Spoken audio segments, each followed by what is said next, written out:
Hello dyan mga padangat ko for today's mini vlog. So exercise tayo, physical fitness activity every Sunday. Dito yan sa taas ng admin building, 3rd floor, room Sulu. So ang kakantak natin ngayon is the Army Dancing Proper. Siyempre yung una yung warm-up exercise, Army Dancing Proper, and then yung cool down exercise, no?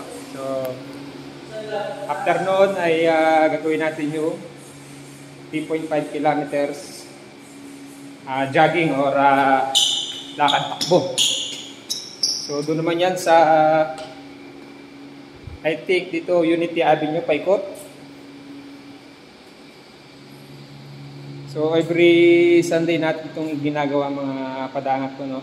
So dahil at least makakatulong to sa ating katawan, lalo na sa ating trabaho, no? Lalo na sa security, no? Kailangan natin yung mga ganitong activities every Sunday. So pag minsan kasi weekdays, so nasusobra tayo kumain, so nadadagdagan yung fats natin. Then Sunday, ito naman yung time natin para bawas ng fats or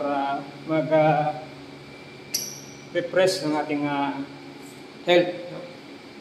So tara guys at samahan nyo kami.